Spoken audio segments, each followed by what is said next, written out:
श्री विष्णुकवचस्तोत्रम् अथ विनियोगः।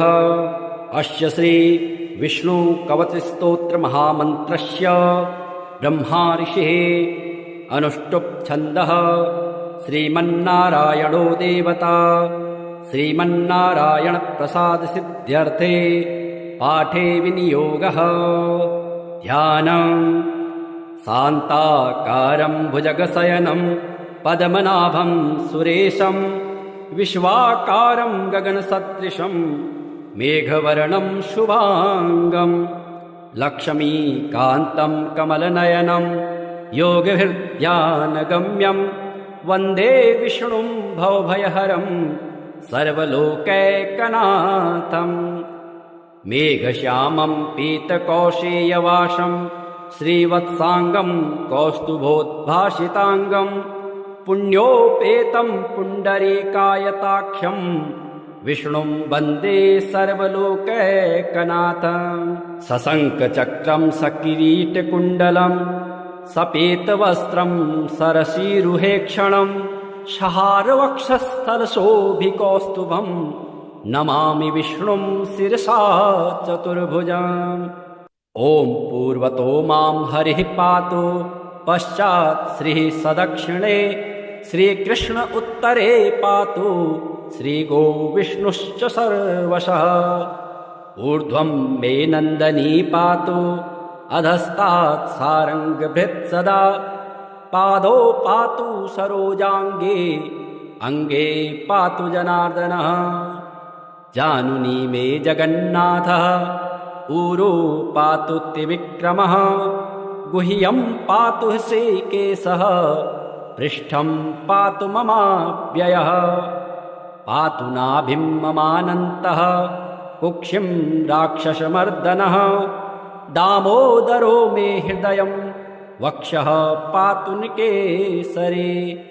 करो मे कालिया रात्रिः भुजो भक्त्यार्तिभञ्जनः कण्ठं कालाम्बुदश्यामः स्कन्धौ मे कंसमर्दनः। नारायणो मे व्यान्नाशां कर्णो मे च प्रभञ्जनः कपालं पातु वैकुण्ठ जिह्वां पातु दयानिधे।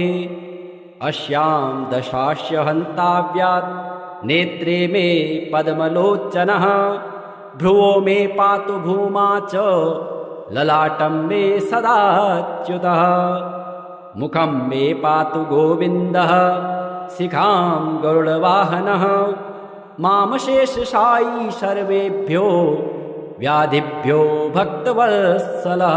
पिशाचाग्निज्वरेभ्यो माम् आपद्भ्यो वतु माधव सर्वेभ्यो दुरितेभ्यश्च पातु मां पुरुषोत्तमः। इदं श्रीविष्णुकवचं सर्वमङ्गलदायकं सर्वरोगप्रशमनं सर्वशत्रुविनाशनम्। एवं जजाप तत्काले स्यात् परश्चाक्षरं परं त्रिसन्ध्यं यः पठेच्छुद्धः सर्वत्र विजयी भवेत्। राजा उवाच श्रियः कान्त नमस्तेस्तु श्रीपते पीतवाससे श्रीद श्रीश श्रीनिवास नमस्ते श्रीनिकेतन। आद्यं पुरुषमीशानं सर्वेशं सर्वतोमुखं निष्कलं परमं देवं प्रणतोऽस्मि सनातनं। शब्दातीतं गुणातीतं भावाभावविवर्जितं निर्लेपं निर्गुणं सूक्ष्मं सर्वज्ञं सर्वभावनं।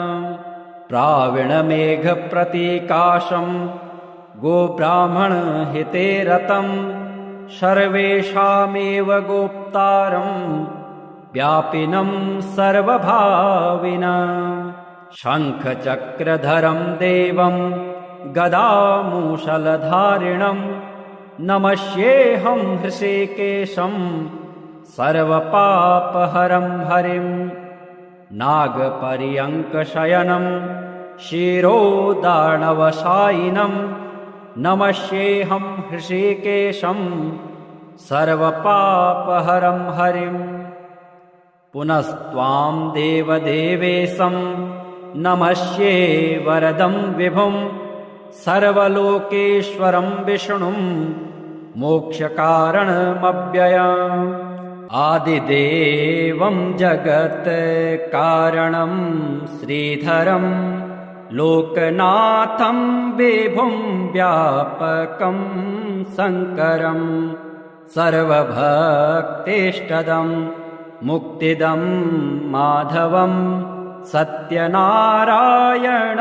विष्णुमीशं भजे सर्वदा लोककल्याणपारायणं देवगोविप्ररक्षार्थसद्विग्रहं दीनहीनात्मभक्ताश्रयं सुन्दरं सत्यनारायणं विष्णुमीशं भजे दक्षिणे यस्य गङ्गा शुभा शोभते राजते सारमायस्य वामे सदा यः प्रसन्नाननो भाति भव्यश्च तं सत्यनारायणं विष्णुमीशं भजे सङ्कटे सङ्गरे यं जनः सर्वदा स्वात्मभिनाशनाय स्मरेत् पीडितः पूर्णकृत्यो भवेत् यत्प्रसादाच्यतं सत्यनारायणं विष्णुमीशं भजे वाञ्छितं दुर्लभं यो ददाति प्रभो साधवे स्वात्मभक्ताय भक्तिप्रियः सर्वभूताश्रयं तं हि विश्वम्भरं सत्यनारायणं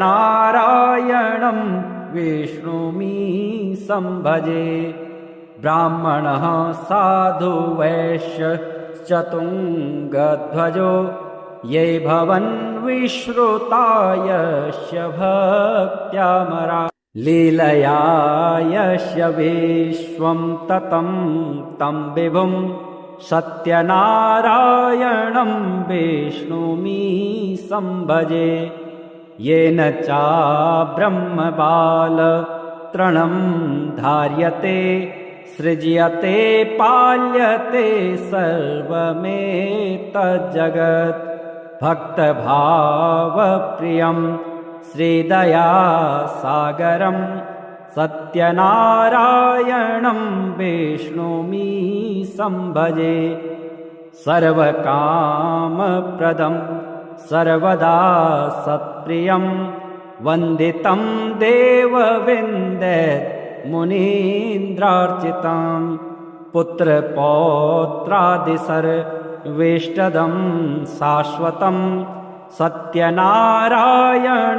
विष्णुमीशं भजे अष्टकं सत्यदेवस्य भक्त्या नरः भावयोक्तो मोदाय स्त्रीसन्ध्यं पठेत् तस्य नश्यन्ति पापानि तेनाग्निना इन्धनानीव शुष्काणि सर्वाणि वै मेघश्यामं पीतकौशेयवासं श्रीवत्साङ्गं कौस्तुभोद्भासिताङ्गं पुण्योपेतं पुण्डरीकायताख्यं विष्णुं वन्दे सर्वलोकैकनाथं सशङ्खचक्रं सकिरीटकुण्डलं सपीतवस्त्रं सरसीरुहेक्षणं शहारवक्षस्थलशोभिकौस्तुभं नमामि विष्णुं शिरसा चतुर्भुजाम् ॐ पूर्वतो मां हरिः पातु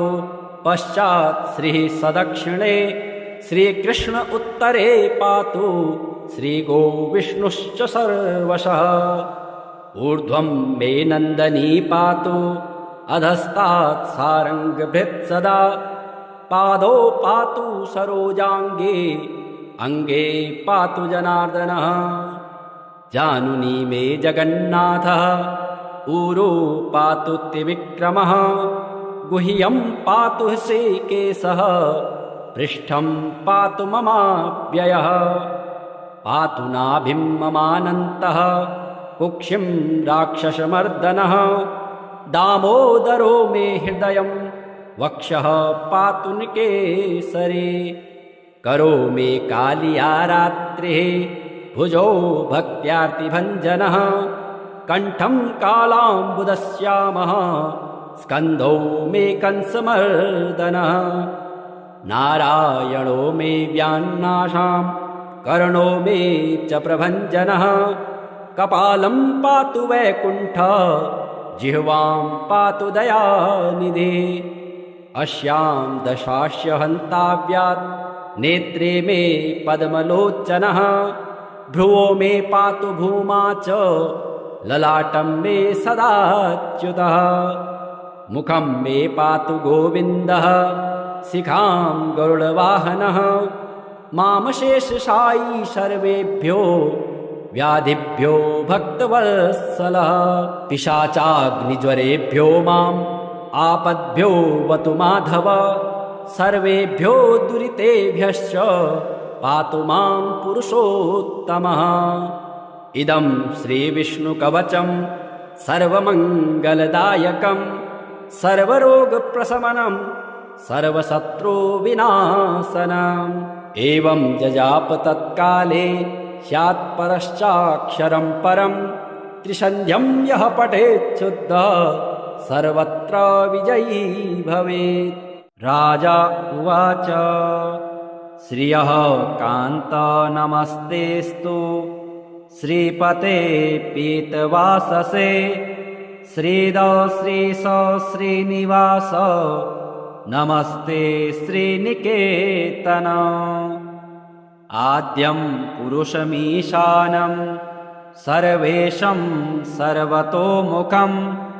निष्कलं परमं देवं, प्रणतोऽस्मि सनातनं। शब्दातीतं गुणातीतं, भावाभावविवर्जितं। निर्लेपं निर्गुणं सूक्ष्मं, सर्वज्ञं सर्वभावनं। प्राविणमेघप्रतीकाशं, गोब्राह्मणहिते रतं। सर्वेषामेव गोप्तारं, व्यापिनं सर्वभाविनं।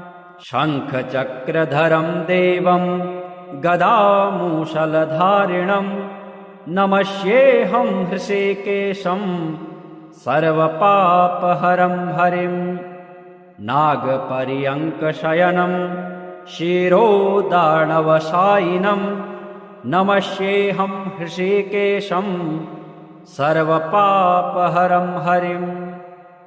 पुनस्त्वां देवदेवेशं, नमस्ये वरदं विभुं। सर्वलोकेश्वरं विष्णुं, मोक्षकारणमव्ययम्। आदिदेवं जगत्कारणं, श्रीधरं लोकनाथं विभुं। व्यापकं शङ्करं, सर्वभक्तेष्टदं। मुक्तिदं माधवं, सत्यनारायणं विष्णुमीशं भजे। सर्वदा लोककल्याणपारायणं, देवगोविप्ररक्षार्थसद्विग्रहं। दीनहीनात्मभक्ताश्रयं सुन्दरं। सत्यनारायणं विष्णुमीशं भजे। दक्षिणे यस्य गङ्गा शुभा शोभते। राजते सारमायस्य वामे सदा। यः प्रसन्नाननो भाति भव्यश्च तं। सत्यनारायणं विष्णुमीशं भजे। संकटे संगरे यं जनः सर्वदा स्वात्मभिनाशनाय स्मरेत् पीडितः पूर्णकृत्यो भवेत् यत्प्रसादाच्यतं सत्यनारायणं विष्णुमी संभजे वाञ्छितं दुर्लभं यो ददाति प्रभो साधवे स्वात्मभक्ताय भक्तिप्रियः सर्वभूताश्रयं तं हि विश्वम्भरं सत्यनारायणं विष्णुमी संभजे ब्राह्मणः साधु वैश्य चतुङ्गध्वजो ये भवन् विश्रुतायस्य भक्त्यामरा लीलया यस्य विश्वं ततं तं विभुं सत्यनारायणं विष्णुमी संभजे येन चाब्रह्मबालतृणं धार्यते सृज्यते पाल्यते सर्वमेतज्जगत् भक्तभावप्रियं श्रीदयासागरं सत्यनारायणं विष्णुमी संभजे सर्वकामप्रदं सर्वदा सत्प्रियं वन्दितं देवविन्देत् मुनीन्द्रार्चितां पुत्रपौत्रादिसर्वेष्टदं शाश्वतं सत्यनारायणं विष्णुमी संभजे अष्टकं सत्यदेवस्य भक्त्या नरः भावयोक्तो मोदाय स्त्रीसन्ध्यं पठेत् तस्य नश्यन्ति पापानि तेनाग्निना इन्धनानीव शुष्काणि सर्वाणि वै मेघश्यामं पीतकौशेयवासं श्रीवत्साङ्गं कौस्तुभोद्भासिताङ्गं पुण्योपेतं पुण्डरीकायताख्यं विष्णुं वन्दे सर्वलोकैकनाथं सशङ्खचक्रं सकिरीटकुण्डलं सपेतवस्त्रं सरसीरुहेक्षणं शहारवक्षस्थलशोभिकौस्तुभं नमामि विष्णुं शिरसा चतुर्भुजाम् ॐ पूर्वतो मां हरिः पातु पश्चात् श्रीः सदक्षिणे श्रीकृष्ण उत्तरे पातु श्रीगो विष्णुश्च सर्वशः ऊर्ध्वं मे नन्दनी पातु अधस्तात् सारङ्गभृत् सदा पादौ पातु सरोजाङ्गे अङ्गे पातु जनार्दनः जानुनी मे जगन्नाथः ऊरो पातु त्रिविक्रमः गुह्यं पातु श्रीकेशः पृष्ठं पातु ममाव्ययः पातु नाभिं ममानन्तः कुक्षिं राक्षसमर्दनः दामोदरो मे हृदयं वक्षः पातु निकेसरे करो मे कालिया रात्रिः भुजो भक्त्यार्तिभञ्जनः कण्ठं कालाम्बुदश्यामः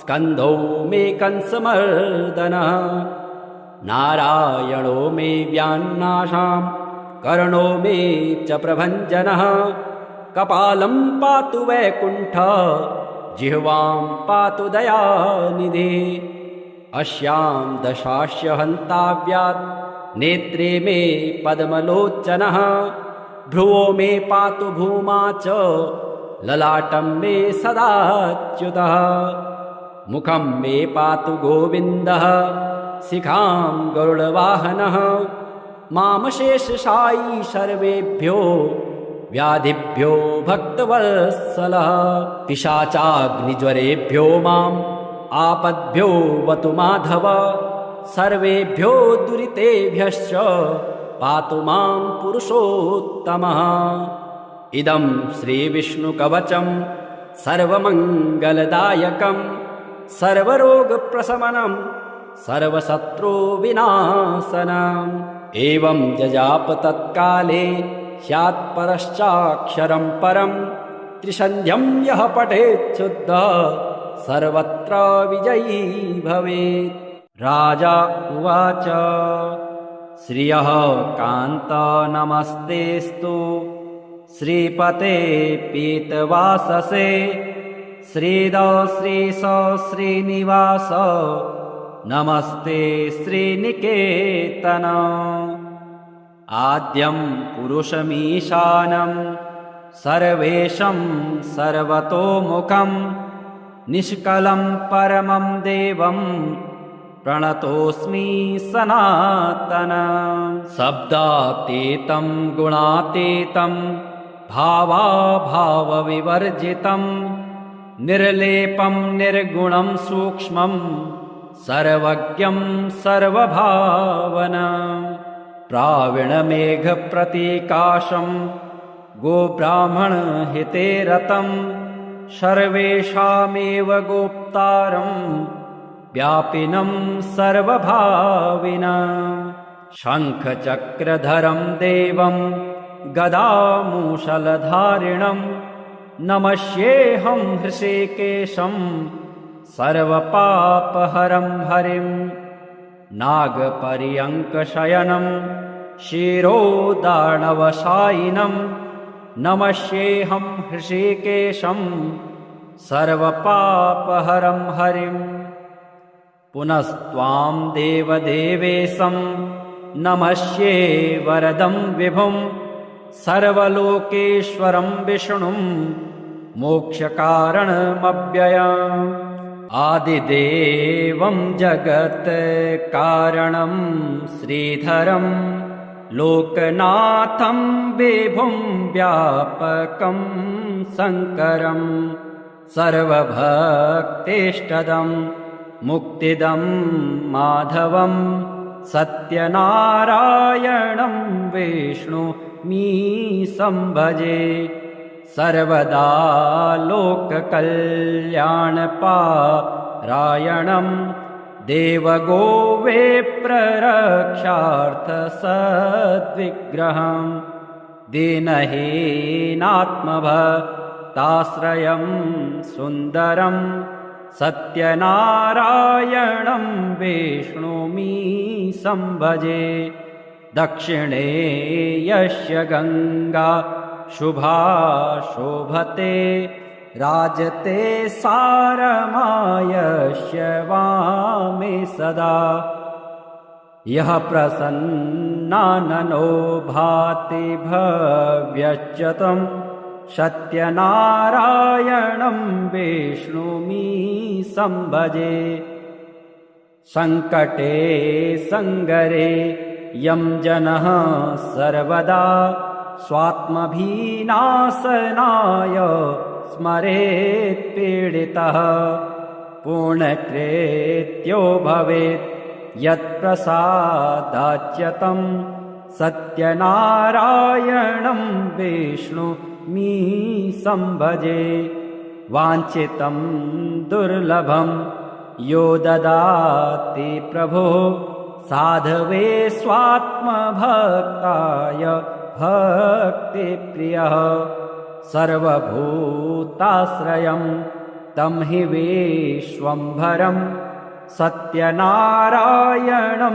विष्णुमीशं भजे।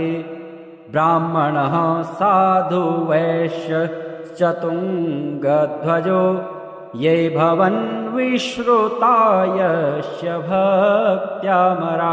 लीलया यस्य विश्वं ततं तं विभुं सत्यनारायणं विष्णुमीशं भजे। येन चाब्रह्मबालतृणं धार्यते सृज्यते पाल्यते सर्वमेतज्जगत्। भक्तभावप्रियं श्रीदयासागरं सत्यनारायणं विष्णुमीशं भजे। सर्वकामप्रदं सर्वदा सत्प्रियं वन्दितं देवविन्देत् मुनीन्द्रार्चितं पुत्रपौत्रादिसर्वेष्टदं शाश्वतं सत्यनारायणं विष्णुमी संभजे। अष्टकं सत्यदेवस्य भक्त्या नरः भावयोक्तो मोदाय स्त्रीसन्ध्यं पठेत् तस्य नश्यन्ति पापानि तेनाग्निना इन्धनानीव शुष्काणि सर्वाणि वै। मेघश्यामं पीतकौशेयवासं श्रीवत्साङ्गं कौस्तुभोद्भासिताङ्गं पुण्योपेतं पुण्डरीकायताख्यं विष्णुं वन्दे सर्वलोकैकनाथं। सशङ्खचक्रं सकिरीटकुण्डलं सपेतवस्त्रं सरसीरुहेक्षणं शहारवक्षस्थलशोभिकौस्तुभं नमामि विष्णुं शिरसा चतुर्भुजम्। ॐ पूर्वतो मां हरिः पातु पश्चात् श्रीः सदक्षिणे श्रीकृष्ण उत्तरे पातु श्रीगो विष्णुश्च सर्वशः। ऊर्ध्वं मे नन्दनी पातु अधस्तात् सारङ्गभृत् सदा पादौ पातु सरोजाङ्गे अङ्गे पातु जनार्दनः। जानुनी मे जगन्नाथः ऊरो पातु त्रिविक्रमः गुह्यं पातु श्रीकेशः पृष्ठं पातु ममाव्ययः। पातु नाभिं ममानन्तः कुक्षिं राक्षसमर्दनः दामोदरो मे हृदयं वक्षः पातु निकेसरे। करो मे कालिया रात्रिः भुजौ भक्त्यार्तिभञ्जनः कण्ठं कालाम्बुदश्यामः स्कन्धौ मे कंसमर्दनः। नारायणो मे व्यान्नाशां कर्णो मे च प्रभञ्जनः कपालं पातु वैकुण्ठ जिह्वां पातु दयानिधे। अस्यां दशास्य हन्ताव्यात् नेत्रे मे पद्मलोचनः भ्रुवो मे पातु भूमा च ललाटं मे सदाच्युतः। मुखं मे पातु गोविन्दः शिखां गरुडवाहनः मामशेषशायी सर्वेभ्यो व्याधिभ्यो भक्तवत्सलः। पिशाचाग्निज्वरेभ्यो माम् आपद्भ्यो वतु माधव सर्वेभ्यो दुरितेभ्यश्च पातु मां पुरुषोत्तमः। इदं श्रीविष्णुकवचं सर्वमङ्गलदायकं सर्वरोगप्रशमनं सर्वशत्रुविनाशनम्। एवं जजाप तत्काले स्यात् परश्चाक्षरं परं त्रिसन्ध्यं यः पठेत् शुद्धः सर्वत्र विजयी भवेत्। राजा उवाच श्रियः कान्त नमस्तेस्तु श्रीपते पीतवाससे श्रीद श्रीश श्रीनिवास नमस्ते श्रीनिकेतन। आद्यं पुरुषमीशानं सर्वेशं सर्वतोमुखं निष्कलं परमं देवं प्रणतोऽस्मि सनातनं।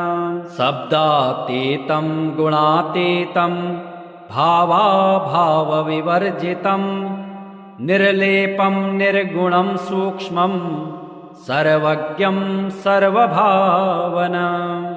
प्राविणमेघप्रतीकाशं गोब्राह्मणहिते रतं सर्वेषामेव गोप्तारं व्यापिनं सर्वभाविनं। शङ्खचक्रधरं देवं गदामूषलधारिणं नमस्येऽहं हृषीकेशं सर्वपापहरं हरिं। नागपर्यङ्कशयनं शिरोदार्णवशायिनं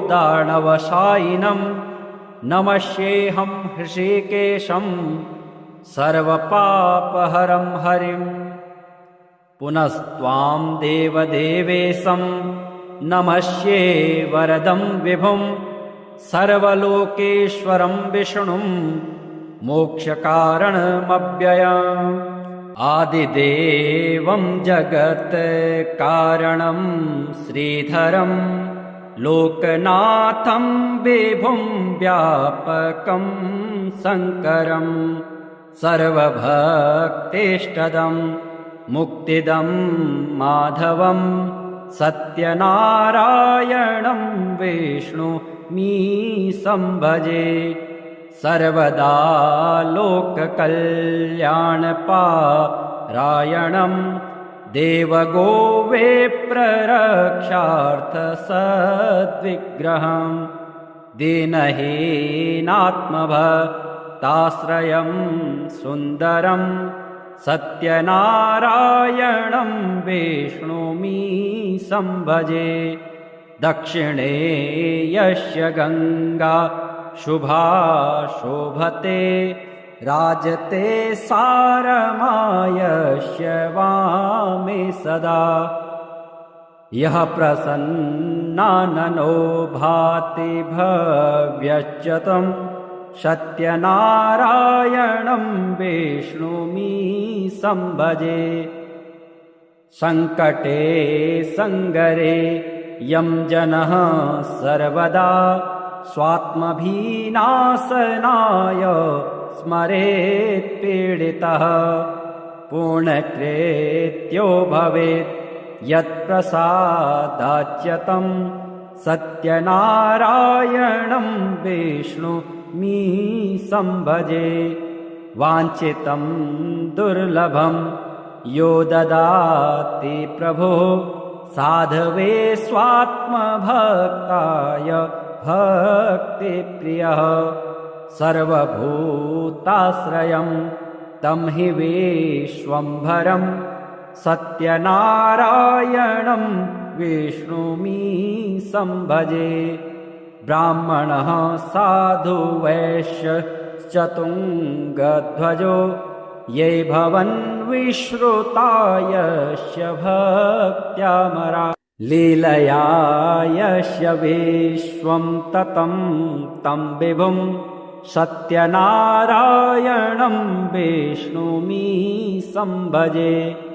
येन चाब्रह्मबालतृणं धार्यते सृज्यते पाल्यते सर्वमेतज्जगत्। भक्तभावप्रियं श्रीदयासागरं सत्यनारायणं विष्णुमीशं भजे। सर्वकामप्रदं सर्वदा सत्प्रियं वन्दितं देवविन्दत् मुनीन्द्रार्चितं। पुत्रपौत्रादिसर्वेष्टदं शाश्वतं सत्यनारायणं विष्णुमीशं भजे। अष्टकं सत्यदेवस्य भक्त्या नरः भावयोक्तो मोदाय स्त्रीसन्ध्यं पठेत्। तस्य नश्यन्ति पापानि तेनाग्निना इन्धनानि शुष्कानि सर्वाणि वै।